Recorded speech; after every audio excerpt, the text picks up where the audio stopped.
राज्य सरकार सहकार कायद्यात बदल करणार असल्याची माहिती मिळते। 2012 साली केंद्र सरकारकडून यामध्ये दुरुस्ती करण्यात आली होती। केंद्राने ही दुरुस्ती केली होती।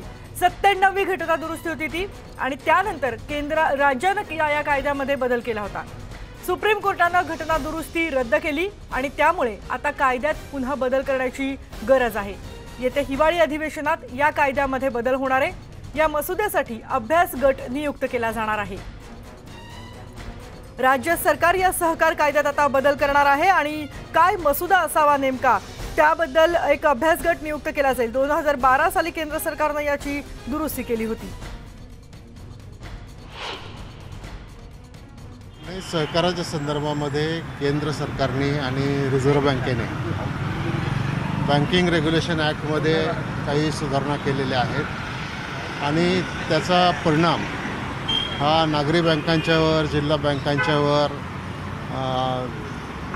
पुन्हा अर्बन बँकांच्यावर होणार आहे आणि बाकीच्या सुद्धा सहकारी संस्थांच्यावर परिणाम होणार आहे। तर या संदर्भामध्ये चर्चा केलेली आहे। एक विचार गट स्थापन करण्यात आलेला आहे।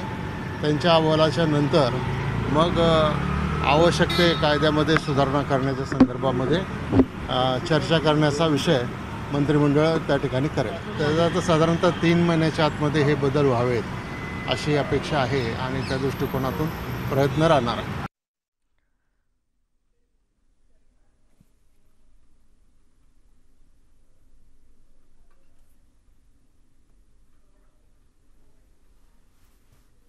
आपण बघतोय सुप्रीम कोर्टाने या सहकार कायद्याच्या बद्दलची घटना दुरुस्ती केली होती आणि त्यानंतर ती घटना दुरुस्ती रद्द झाली। त्यामुळे आता पुन्हा एकदा या कायद्यात बदल करण्याची गरज निर्माण झाली आणि याचे दूरगामी परिणाम होणार असल्याचं सांगितलं जात आहे। महत्त्वाचं म्हणजे आता राज्यांना आपापल्या सहकार कायद्यात बदल करताना संबंधित मार्गदर्शक तत्वांची चौकट पाळण्याचं बंधन राहणार नाहीये।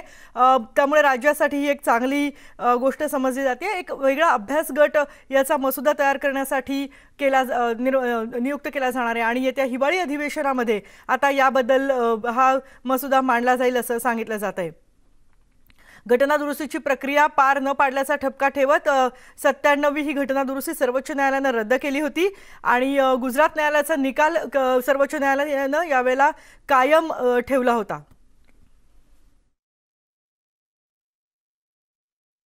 पहिला विषय होता तो म्हणजे आता जी 97वी घटना दुरुस्तीचा जो निर्णय सुप्रीम कोर्टाने रद्दबातल केलेला आहे तर त्या संदर्भामध्ये काय करायचं। तर मी पूर्वीच्या काळामध्ये सहकार मंत्री असताना आपण जे अमेंडमेंट्स केल्या होत्या मला असं वाटतं की त्या 97वी घटना दुरुस्तीचा सुप्रीम कोर्टाने जो निर्णय दिलेला आहे त्याच्या संदर्भात एखादी स्मॉल कमिटी करून राज्याचा कायद्यामध्ये काय बदल आपल्याला करावे लागतील तर त्या अनुषंगानं आज बैठक झाली आणि त्याच्यामध्ये खूप एक प्रेझेंटेशन सहकार आयुक्तांनी आणि सहकारी विभागाने केलं होतं। तर त्याच्यामध्ये काही बदल सुचवण्याच्या करता म्हणून काही स्मॉल कमिटी करून करावं हा एक विषय झाला आणि BR ॲक्ट म्हणजे बँकिंग रेग्युलेशन ॲक्ट जो आहे रिझर्व्ह बँकेने आता जे काही निर्देश दिलेले आहेत त्या संदर्भामध्ये त्याचे परिणाम आपल्या राज्यातल्या अर्बन कोऑपरेटिव्ह बँका, जिल्हा मध्यवर्ती बँकांवरती काय होतील आणि त्याच्यामध्ये काय बदल करावे लागतील अशा 2 विषयाकरता आजची ही बैठक झाली होती।